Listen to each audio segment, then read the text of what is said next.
And we are live. Good morning, everybody. Good afternoon, good evening, wherever you are in the world. So glad that you could join us on a Saturday. We have a very exciting program planned. It's interesting because we have a community of 1,000 to 2,000 young people from around the world that are about to tune in. And it's just so awesome to bring this community of curious and ambitious young people together for a talk that doesn't really happen too often. I don't know if you guys had a chance to look at YouTube or search for people who have done talks from Apple. It's very rare that it's the case, so we're incredibly lucky to have Cyrus join. And we'll get into that in a second. But before we do, I wanted to introduce myself. My name's Nadeem. I'm one of the founders of TKS, the Knowledge Society. For those of you who don't know what it is essentially, quote unquote, Olympic level training for young people and training them to solve really important problems in the world using emerging technologies, things like artificial intelligence, quantum computing, nanotech, gene editing, sensors, stem cells, whatever the case it is. But again, it is how to apply these tools to solve really important problems with a community of driven, like-minded people who have strong ambitions to do some pretty incredible things. So that's generally what TKS is, and I'll talk more about it in a second. It's a 10-month program, but we do these TKS talks because at TKS, we have mentors from virtually every company you can think of, SpaceX, Tesla, Google, Apple, Microsoft, and the list goes on. And we wanted to do our part to share this network with people all around the world, like yourselves. And the goal is to really spark something in you to make a change, take a different action, start building things, start doing stuff, get interested in something else. And so that's really the goal, and to learn from world-class people.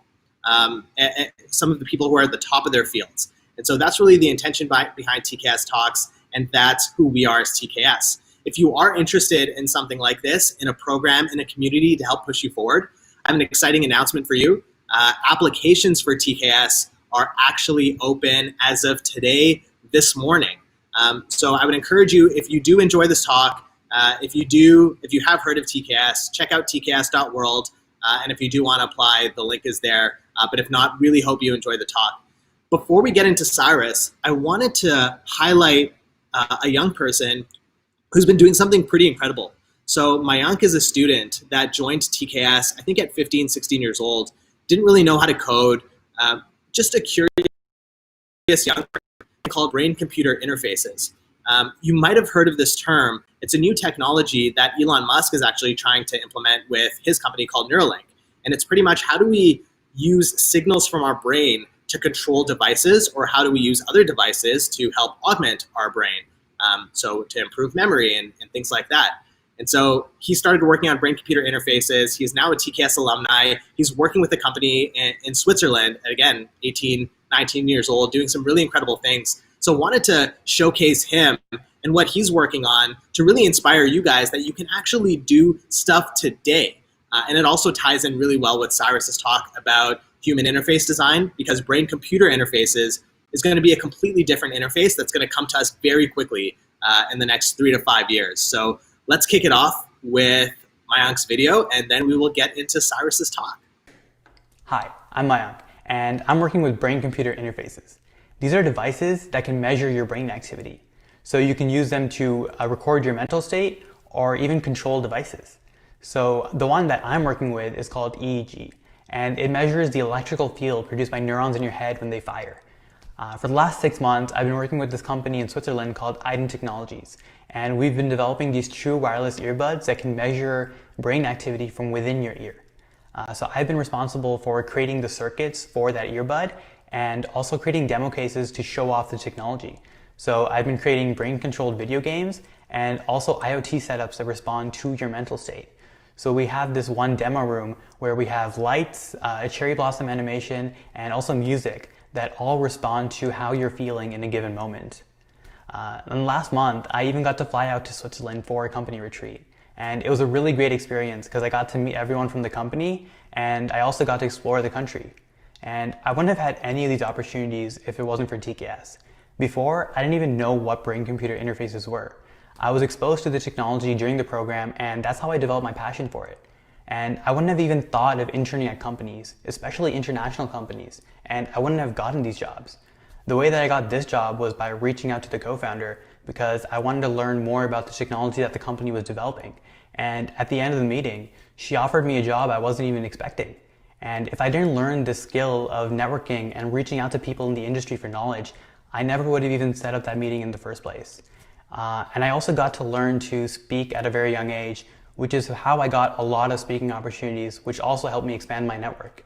So TKS has really developed me as a person and has taught me how to approach achieving the things that I want to achieve. Now, here are the demo cases I was talking about. So here I have 3 electrodes on to measure my brain activity. And the cherry blossom animation responds to my levels of calmness. So the calmer I am, the more the blossom blooms.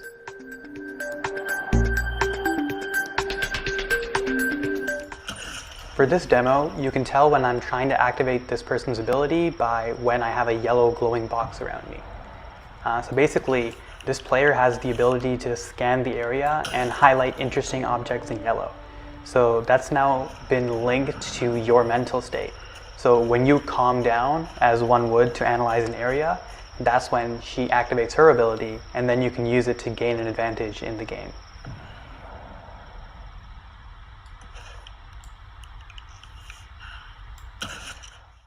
I've loved working with BCIs, and I'm really excited to be contributing to the industry. I can't wait to see where it goes in the future. Guys, this is wild. Mayank is pretty much pioneering a new genre of video games, which is almost like biotech video games. Imagine playing Call of Duty or something like that, where if your heart rate is pumping, it gets more blurry. And then when you calm down, you can get a little bit more focused and activate different abilities. And there's a lot more applications to these sorts of things. Mayank mentioned that there were things like speaking opportunities and internships. Those definitely happen at TKS, but if that's, I wouldn't recommend focusing on the outcome. Or if this is something that you just want to put on your resume, don't consider it. It is really about if you're invested in your personal growth. How can you become the best version of yourself? Focus on building your knowledge, skills, mindsets, and networks, again, to be a much better version of yourself to eventually solve important problems in the world. That's what TKS is really about. So hopefully he inspired you to do something different. And through Cyrus's talk, hopefully he also inspires you to take action and follow your curiosity. So I want to quickly introduce Cyrus. He is awesome. I've gotten to know him over the last couple weeks. He's the director of human interface design at Apple. He's worked on virtually every Apple product that you can think of, from AirPods, iOS, the list goes on. I'll kind of let him introduce that. There are over 1 billion products, active products in the world that Cyrus has played a part in that people use. And it's also interesting because, correct me if I'm wrong, Cyrus, but you were also around, you've been at Apple for a while, and you were around during Steve Jobs' time there. Again, I don't know if you have any stories or not, but he's been there for a really long time. He's seen a lot of things, leads world-class teams of people at Apple to build some really exciting products. So I'm really excited to introduce Cyrus. He's going to do a quick little talk about his journey, and then him and I are going to do a little bit of a panel discussion. You guys will also have the ability to ask questions. There's something called Slido that we'll use. I'll talk about that in a second, but something should come up on the screen that says sli.do. And if you go to the Slido, you can enter your questions, and then the highest rated question at the end will be the one that we ask. So check it out, put it in your browser right now, and then we will let Cyrus kick it off.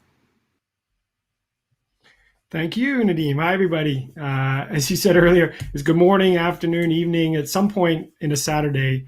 Thank you for joining in. I think it's just amazingly impressive that, you individually who are logged in here at this age and at this point in your life have gone out of your way to join a community like TKS, have gone out of your way to spend time on the weekend. And for some of you, it's a long weekend even, to honestly engage with each other and think about the future and yourself. So I know if I was 15, 16, I like to think I wouldn't be doing this as a joke, but I know I would be for sure, because this is exactly such an exciting thing that hopefully through a little bit of a story I can share with you, what I was like at your age, maybe even before, and the journey I took to get to where I am.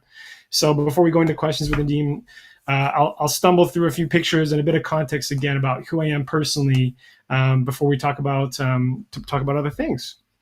So as Nadeem said, I work at Apple. I absolutely love my job. So maybe I should just start with saying that I'm unbiasedly, like I couldn't believe, I'm thrilled every day I go into work. I've been at Apple for almost 10 years. Every day, every week, every month, every year gets more and more exciting. I've had many different roles within the company itself, and then before as well at EA, which I'll touch on. But I work with the most incredible set of people. I'm able to work and help build products and software that are useful to millions and millions, bring joy, bring happiness and charm. And so, if I told myself when I was 15 I'd be here, I wouldn't believe it. But there's a few things when reflecting back on how I arrived here that I wanted to share with you, because at this point in your life, it's such an important and exciting time. I mean, geez, the talk we just saw as an example just blows me away. That is so exciting and combines video games with cutting edge technology. And what it looks like is tapping into the emotions of who we are as well. And so that is just such an exciting frontier to see.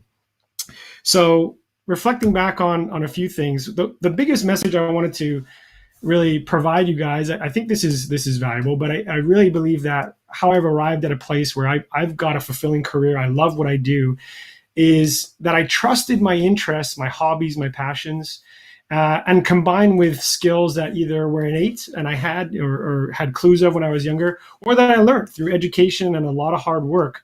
The combination of both has led me to where I am. I have a lot of friends and family and peers that aren't as satisfied with where they are in their life and career. And it doesn't necessarily need to be technology. It can be whatever your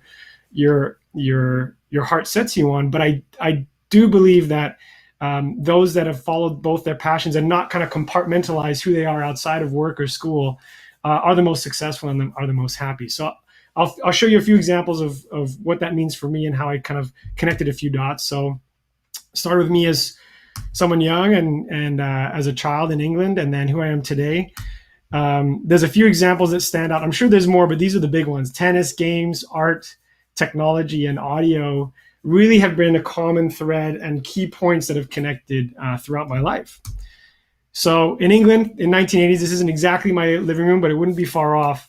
Looks ordinary, but what you don't see is behind that couch, for me, is about 100 pieces of paper crumpled up with only one single line drawn on each of them.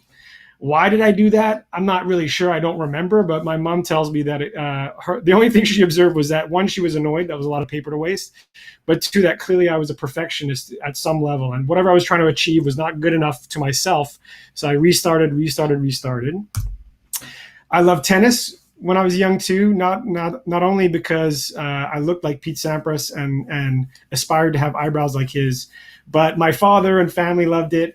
And I remember Pete Sampras being an example of somebody that represented perfection and winning and competitive nature throughout. So tennis was something that's deeply rooted within me at a very, very young age. Even before I started to play, Pete Sampras, as an example, represented someone who worked hard, competed, and was nice and humble and charming at the same time. Different than some of the tennis stars that came just before him. I also was obsessed with video games. So I didn't have a Super Nintendo, but my cousins and friends did. So any chance I got to go over to their house and play and watch Mario Brothers and use a controller and have fun while looking at the screen was just magic to me. I remember very clearly. I also studied art. So even before the age of 10, my mom was amazing and put me in art classes where I learned classic art, like portrait painting, oil painting, using acrylics.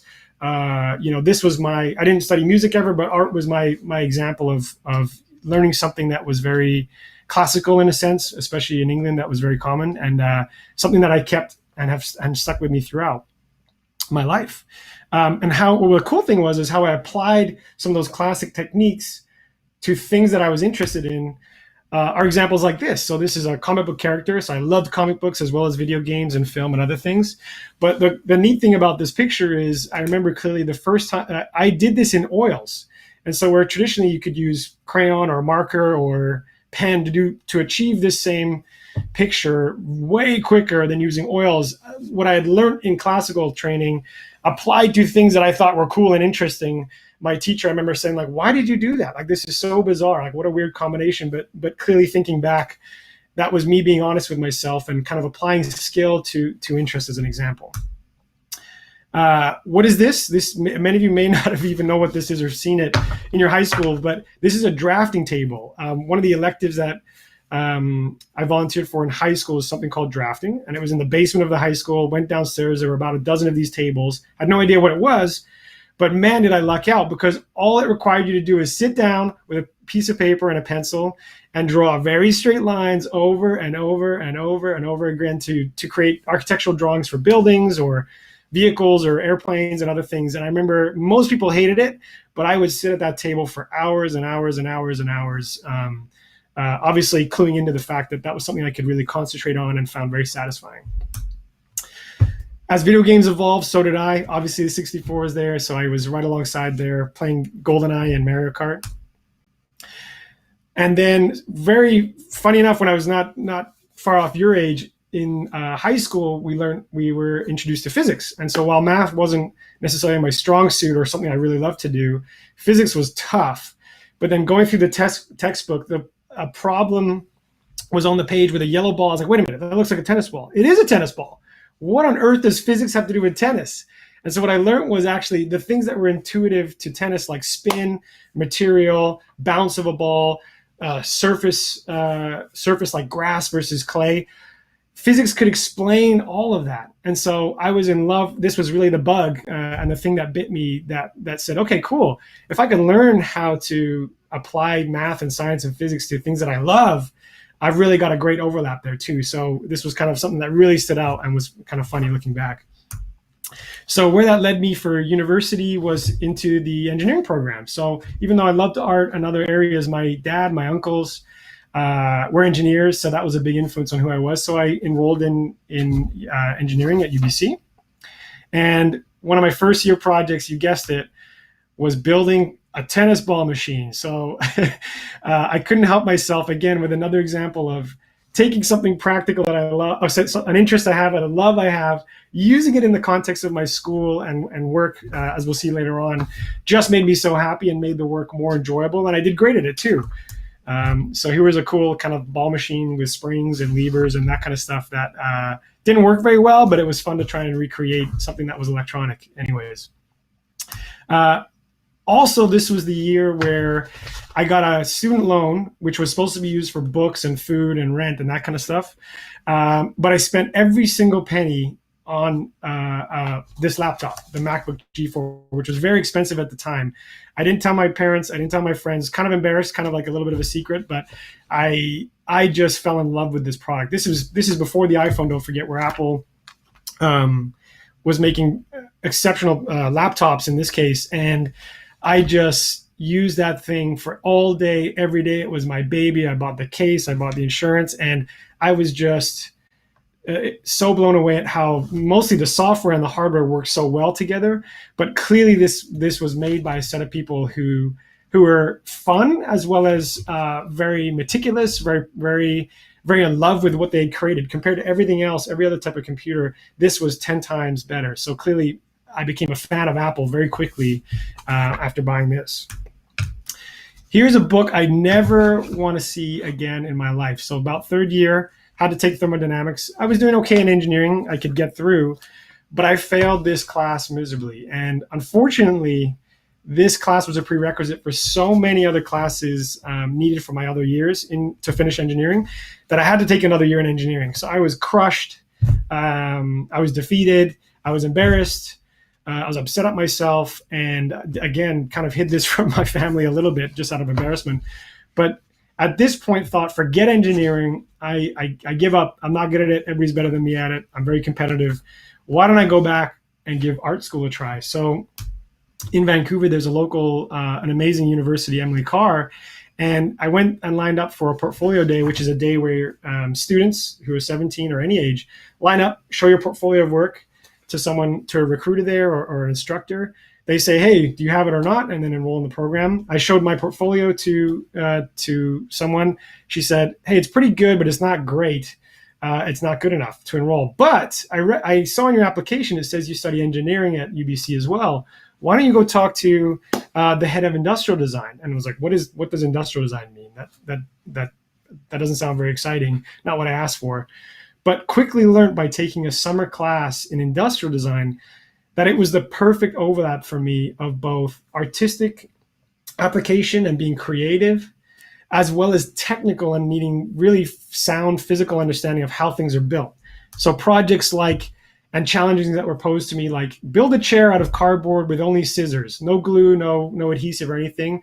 What I'm sitting in there isn't very attractive, but it works. It could like hold my weight, and it was something that was cut out of cardboard. So using like creative, solving problems creatively and using some principles that I learned through physics and math really was satisfying and so exciting. I got to work on other projects like this one here, as an example, was a electric bike. And then this is the battery, which at the time, and still kind of clearly are, very big. I used this project as a combined senior project for both my Emily Carr design program as well as the UBC mechanical engineering. So not only designing it, how it would work, what the form, what the function is, what the aesthetics are, how it worked also took into play. So building prototypes and models and actual electronics that worked was such an exciting overlap of two programs across two different schools, which hasn't been done before. But through my stubbornness and need to do both art and engineering, I was able to kind of have a really satisfying last year at universities. I also got to chip away at and start to do my best at imitating Apple design. So this again was around iPod days, but I thought, hey, wouldn't it be cool if I could make headphones that had an iPod within them that you could take off and kind of use a little bit of a touch screen.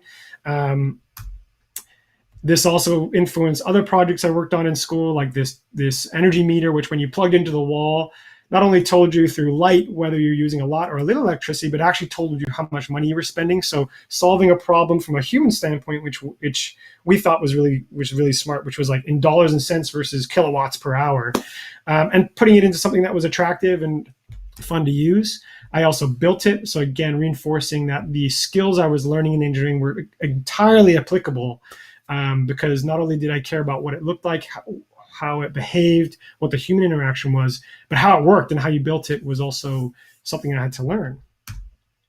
This was cool because it led to winning a competition in Canada.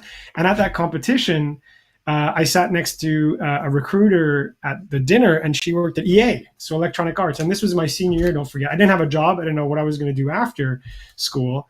But she thought, okay, well, you're creative, and if you like games, yes, I love games. Would you be interested in doing an internship in Electronic Arts, which in Vancouver is a very big studio? Absolutely. The chance to work on games and learn about what that means was so exciting. And I got to meet great people, work in an environment that was fun. And I thought, wow, that work can be actually fun and cool and creative as well. And of course, sign myself up right away to work on the Grand Slam tennis video game. That's me in a motion capture suit. I even got to do motion capture sessions, and some of my forehands and backhands ended up in the game. So just you guys get the idea now. If tennis is involved, I'm in, and I love it.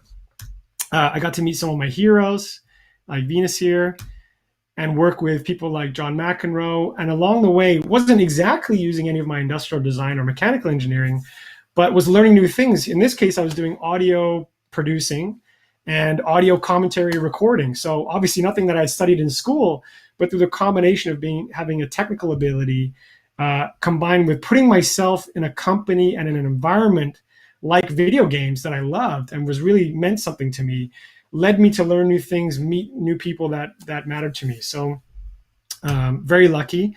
And then along the way, I got the bug. Again, another example of project management is not something you really take a class on in school, but I learned very quickly that I was very good at organizing people, organizing lots of complex work, keeping everybody on track and aligned to creating a great product or finishing the project.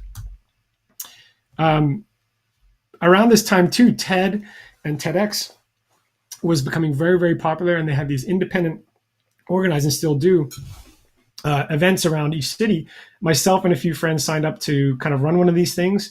I guess if I was honest with myself, I was loving video games, but 5 years in was realizing, hey, is this what I want to do for the rest of my life, or is there more exciting things to think about? And the iPhone and the App Store and a whole new industry of innovation was occurring that used software design and good practices led by Apple was cropping up. So I was curious to embark on that. And through TEDx, I was able to expose myself to different people that were way beyond the gaming industry or what I had done. I met filmmakers like Neil Blomkamp gave a talk. He was a director of District 9 at the time, and that was another kind of pinch me moment that I was meeting someone who just created a movie that I was obsessed with.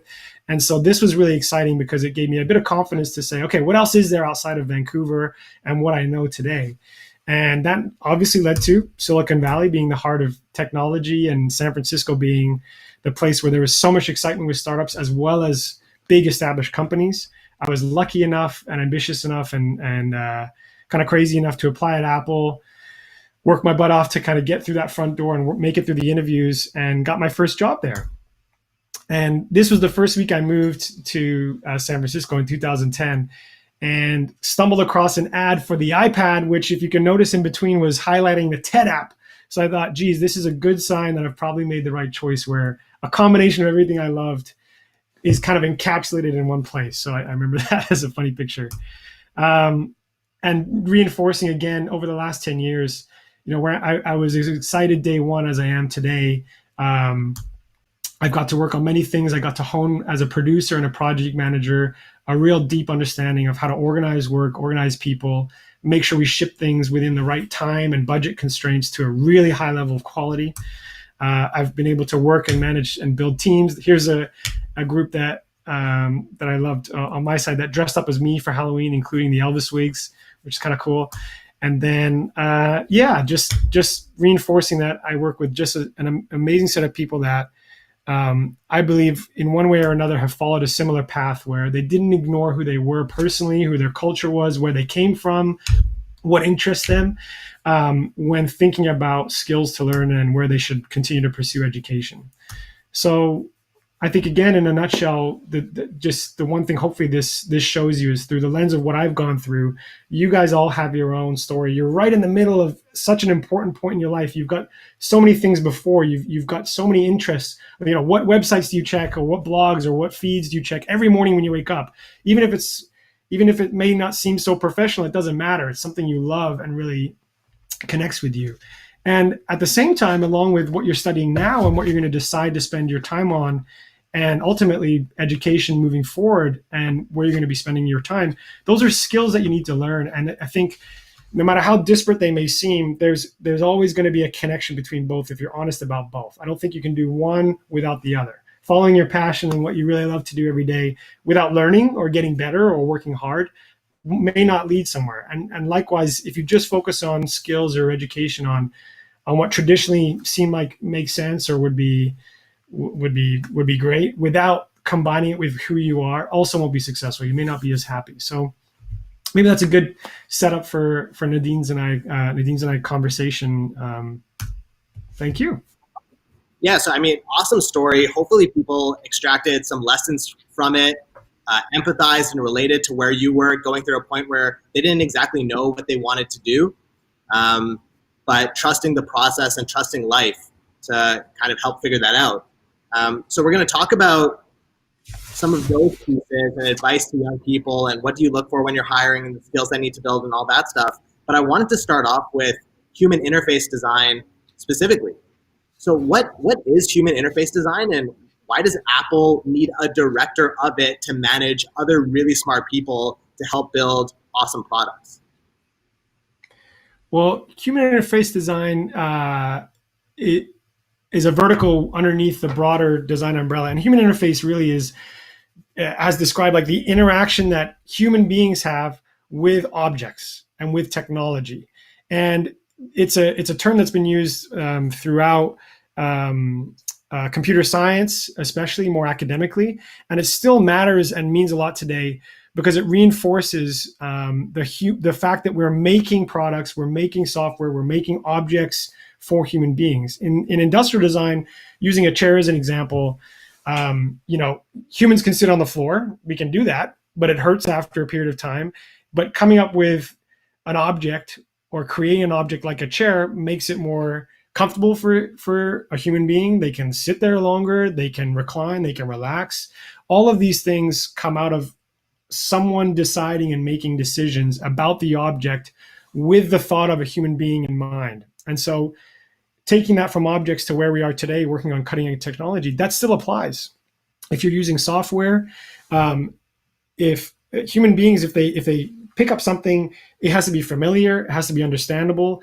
The way you apply design and things like sound and animation and color and typography and weight and material, all of that matters when combined together, because human beings come in with an innate understanding of all those things together. When one of those things is slightly off, the person has to like question what it is they're about to do, and then if as soon as you make someone feel like they're dumb, they're not very satisfied and they're not going to be very engaged with their project. So kind of a long-winded way to say, really the first word, human, is the most important part about what we do and what we consider over and over again. It sounds obvious, but when you really think about it deeply and apply techniques like prototyping, observing people using your product as it evolves, you learn so much more than what's in your head or what's on paper. That's awesome. We briefly talked about this last time, but what are some problems or opportunities that human interface design can help with? So we talked about maybe, the future of work or school or social media. How does this touch and play, and how might it change some of these things that we interact with every single day? That's a great question. I think thinking about where we are today versus 10 years ago, 20 years ago, clearly more of what we use and find valuable is software based and interaction based and web based. So that may sound obvious now, but it wasn't as obvious 10 years ago, 20 years ago. And so when we're creating applications and technologies that are broadly used, personalization using AI, using ML is becoming almost an assumption where you start from. So before, when we'd make a product, you could design something on paper, test it out. In the case of video games, when I was making them, we'd spend years, hundreds of people making many, many, many, many small decisions. At the end of it, you put all of that onto a disk baked in, and it would never change forever. That's just not the case with anything that we make from here on out. It has to evolve. It has to react to you. It has to be personalized. It has to be localized to everybody around the world. Just making it here in California or Western California may not represent someone in Africa or Asia who's using it. And clearly the reach of what we make is so much beyond what was capable of without a lot of extra work before. So I guess the things to think about is, as we use tools like AI, and that we keep sight of the human nature and values and ethics when we're doing this. With social media, and we know obviously, especially recently, like that, it kind of takes on a life of its own, and learning models that are kind of out of the control of any individual can go towards good, they can go towards bad, but they start with humans making key decisions. And so really applying your human nature, your ethics, your values, wherever you come from, into whatever you're making, I think is the opportunity not to lose sight of. And you don't need to be a designer to do that. Whether you're the engineer or the programmer creating the product itself, put yourself as much as possible into that product. And hopefully, if you're a good person and you have good intention with what you're creating, that'll be reflected by the end result, and that'll be known and felt by everybody who uses it. If the opposite is true, if you have some malintent, or if you have some other motives behind what you're creating, that also becomes obvious. Humans are smart and intuitive, and so I think, err on the side of the good part of yourself, applying that and putting as much of that into whatever you create in your life. Totally, and one of the theses that we have at TKS is that there's not enough smart people in the world working on hard problems, but it's not just about enough smart people. It's about smart, capable, good humans, so that when they're making these decisions, it can have the ability to shape the trajectory of the world in a positive way. I mean, a lot of companies, for example, like Facebook, is coming under fire for things like cyberbullying or fake news or some of these things. But these are opportunities where even in the design process and the decision-making process, we can make better decisions that lead to certain outcomes. But the people who are using the products might not necessarily know that there was a lot of intention that went into them. So it was a really good point. We also talked about last time we were on the call, the decision to remove the headphone jack, right? And why we did those types of things, and how it ended up being a forcing function for innovation, putting more things into the phones, but then also the proliferation of things like wireless earbuds. And now we have the AirPods. Can you talk a little bit more about how improving products, especially from a human interface design perspective, can actually be a forcing function for innovation? Well, I can't speak to the headphone jack or anything like that specifically, but I think maybe what you're asking is, as more broadly as a designer or a creator or a technologist, no matter who you are, what role you play in making something new, constraints are a reality, and whether that's constraints with time or people or money or you name it, that'll exist no matter who you are, whether you're at a big company, a small startup, working in your own free time. There, you'll hit a wall in every direction.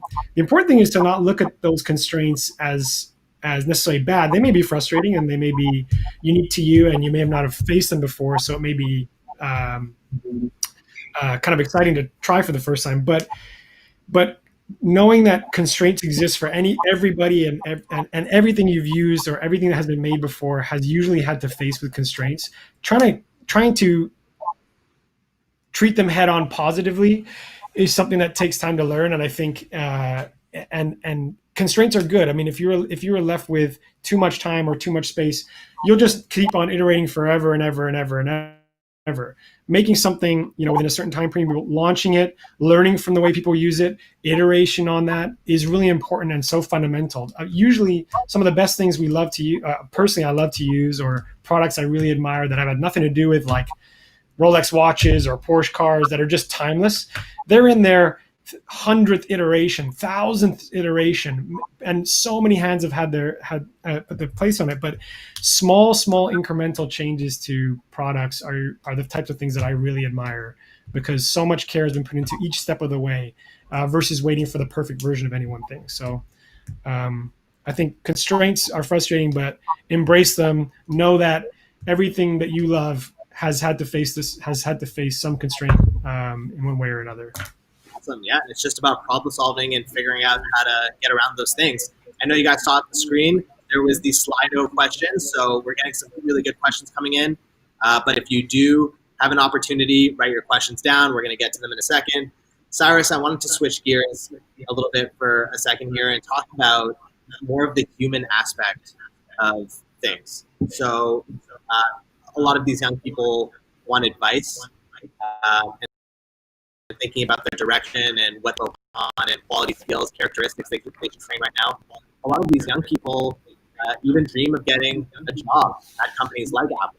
And so I guess the question for you is, what do you look for when you're hiring for people to bring on your team? Not necessarily the technical skill set, you can touch on that if you want, but qualities, traits, and characteristics.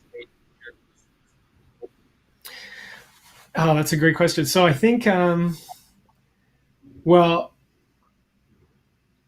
first, like a deep understanding of any one thing.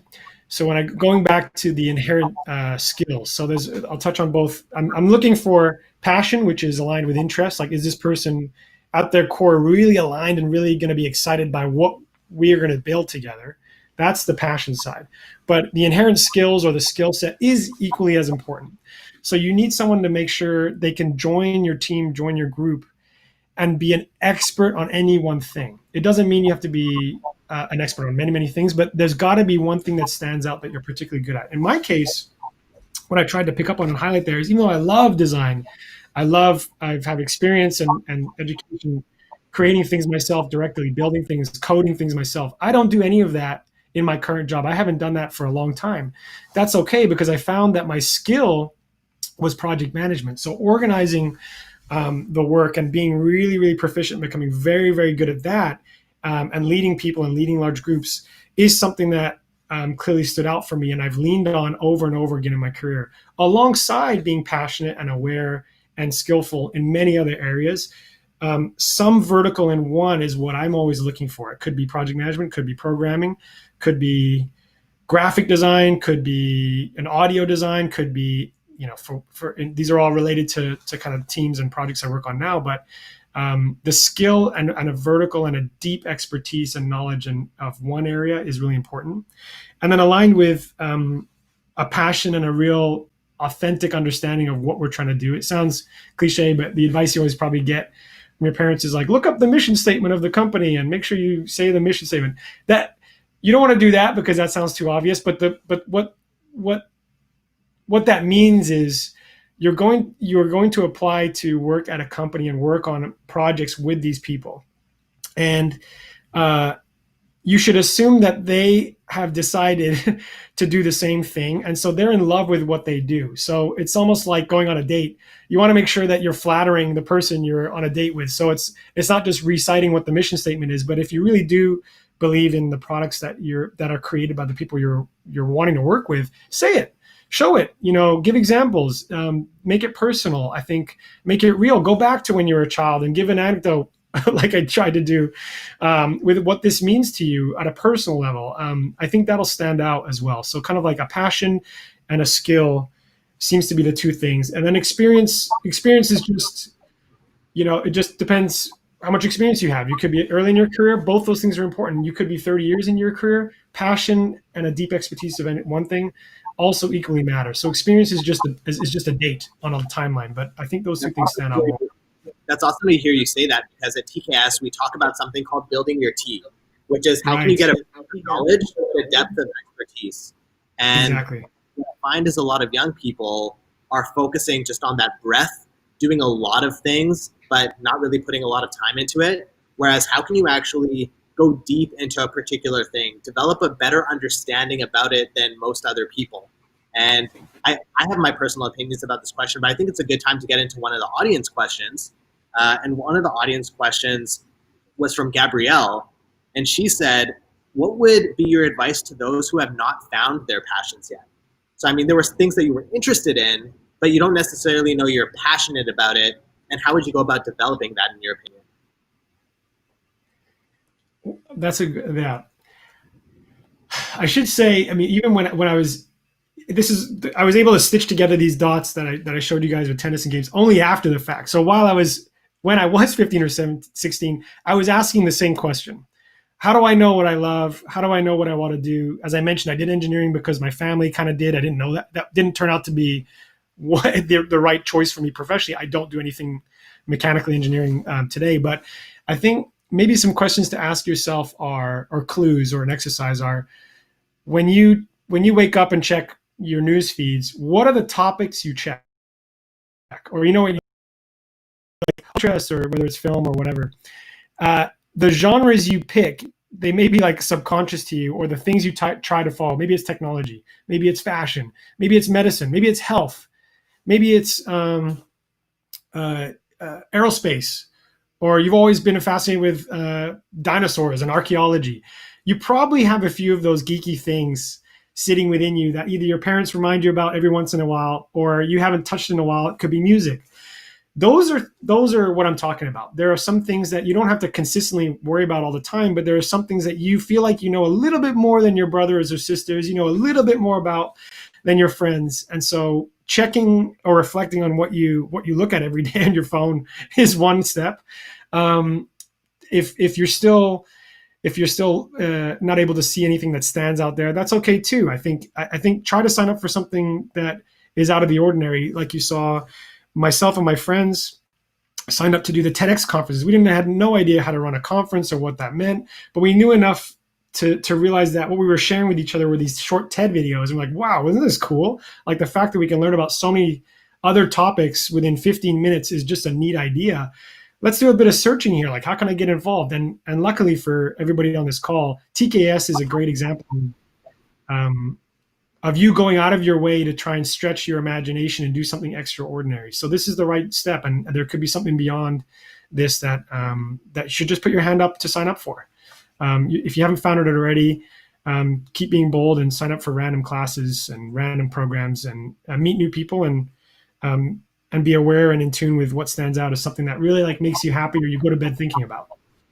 That's totally aligned with how we think about developing your passion as well. I hate using the term find your passion, because it almost feels like you're just going to walk around, see your passion on the floor, expect to pick it up, but that's not how it works.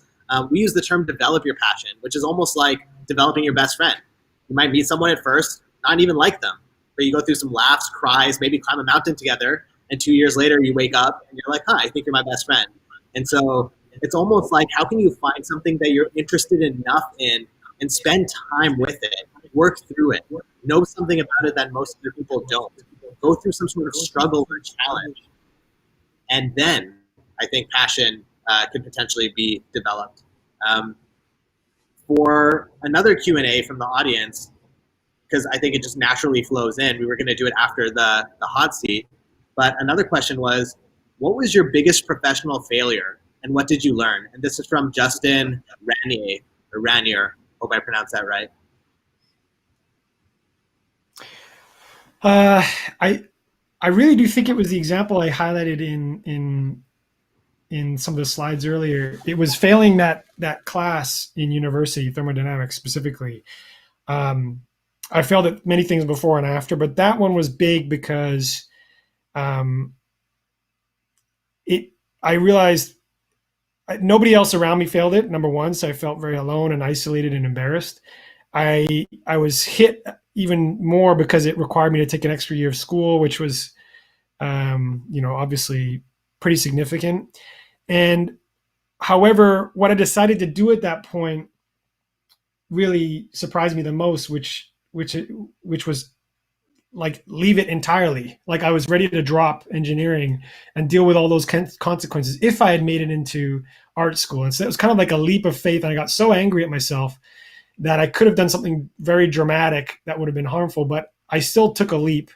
Luckily ended up staying in engineering as well as pursuing what was new. So it wasn't kind of a binary decision. It was kind of an additive decision, if that makes sense. So I think being hit with such a failure, being overly dramatic in wanting to jump ship entirely, but calming down a little bit ended up being great. And so it was not only did I pursue design, but I also kept on the path of engineering, and it shed a new light onto engineering, as I had shown before, which was being able to apply design to what I was doing in engineering made me stand out in engineering. I didn't need to be as technically good as everybody else, but what I brought was something else to each program. So that really was exciting and created a good kind of muscle, I think, for me. Along the same lines of struggle in your career and a lot of these things, one of the questions, this was like a highly voted question. I'm sorry, someone put there, you didn't include your name, it was anonymous, but it was around this question of work-life balance. And the question was, how do you balance your job and your personal life? And Cyrus, you and I talked about that before around this aspect of kind of integration, but would love to hear your It's difficult for sure. Work-life balance, that's a common term, and it's funny to hear teenagers ask that question actually. But it is really important that it is something so real, especially this past year has shown us, has put a new twist on that for many people, everybody in the world, obviously, but professionals as well as students, as well as young children. So work-life balance, I think the good news is if you've found work that is aligned with what you like to do and are passionate about outside of work, or something deep within you, the lines get a bit blurry. So working doesn't feel like work, and you don't have to compartmentalize who you are outside of work and in work compared to in work. So for me, when I was making games, I'd be making a video game all day. I'd go home, and then this is before family and children and all that. I could then just play video games all night. So perfect there. The work-life balance was the same. There was like a not as clear a divide. Whereas if I had chosen a job, let's say in a traditional mechanical engineering job, designing HVAC systems for airports, and then I went home and played video games, there was a big divide between work and life. I mean, what I would have to turn myself off. I would have likely had to have turned, a big part of me off when I stepped into the office. I would have to turn a big part of me off when coming home. That's scary, and that's why I really reinforce trying to find the overlap there. And it examples of everybody I work with today and everybody I've worked with in my career have found that too. So it's not far off. It's not like a magical unicorn. So today, maybe with family, I have 2 children, wife, and life here too.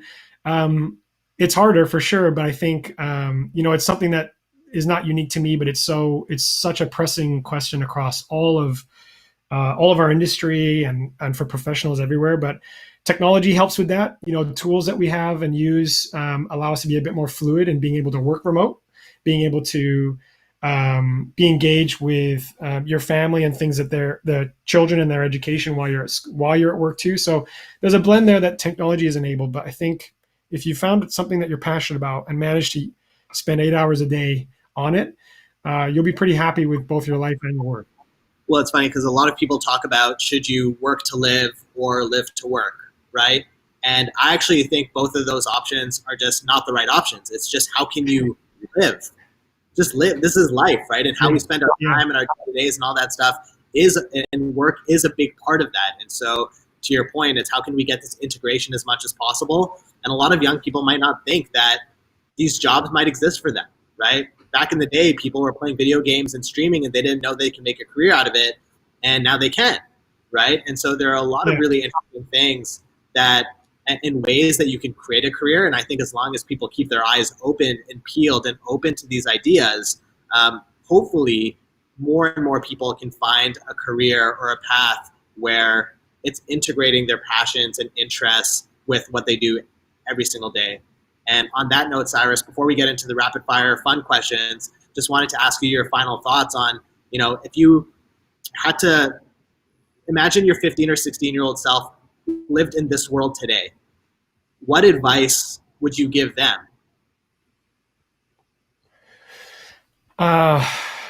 Building, even on top of kind of my main message, which is find the combination of what you're passionate about along with what you're studying and are choosing to study. I think really practically very, very specific to technology and this industry and where I sit is learn programming. Even though you think you may not need it, it's kind of, I really believe it is today and it will be continually so foundational to every industry, whether it's health, whether it's medicine, whether it's film, music, you name it. Technology is obviously so prolific and it's changing so many different fields. But at the core of that is computer science and programming, more often than not.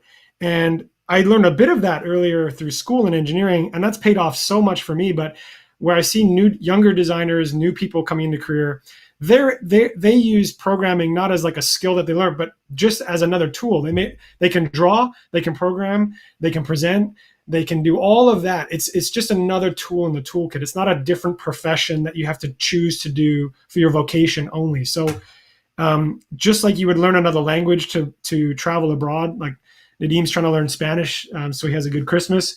I think learning programming will just and put you a leg up no matter what you choose to do beyond that. I think that's maybe more practical on the practical side on top of being honest with yourself. And maybe the other thing too, like your interest in hobbies, I guess I spent a lot of time talking about examples through my lens. For you, your interest or hobby could be about your culture. It could be about the country you come from and bringing that to wherever you travel and whatever you work on as well. And so because technology and everything we work on is so international and so widely available to everybody around the world, there are more people than you realize more like you than ever before. And there's more people that you'll be able to reach that are more like you. So be honest with yourself. Don't be afraid to put your own personality into whatever you're doing as well, and your own culture, who you believe you are and who your family is and where you come from. That is where there's really exciting products to be made. I think it's not just about the things that everybody else likes. It's like really deep down inside who you are.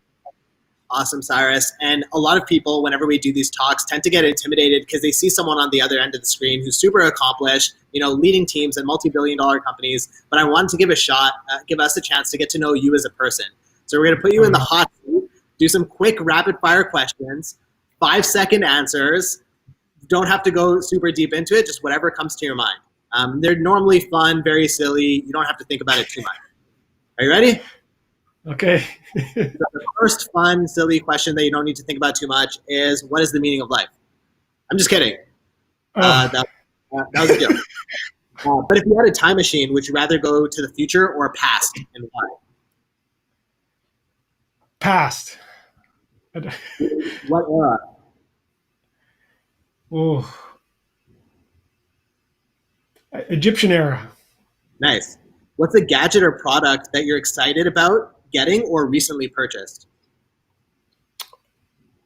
Oh, anything HomeKit related. I'm moving into a new place, and just so neat to see all the cameras and lights and sensors and garage door openers and washing machines that are all connected IoT wise or otherwise. That is cool. So not anything one specific, but I have a master vision. My whole house will be on blinds, you name it. I was going to say, everyone who's watching this, that's what happens when you get older. You get excited about all things Oh yeah, home related. blinds and garage door openers. Yeah, that's what gets me excited. Okay, if you could be a main character in a video game, you mentioned you love video games. Who would you be in what game? Oh, Link, Zelda, Oh, for sure. did you get the new Zelda game that came out? Of course, yeah. Of course, Nice. played that. I've been Yeah, playing it too. can't wait. Okay, Yeah. the most contentious question: Marvel or DC? Oh, it's Marvel. It's Marvel now. I would have said Marvel movies DC. definitely helped. Yeah, the movies. It would have been DC when I was 13, no question. But the movies have totally changed my perspective on that, on that universe. Amazing.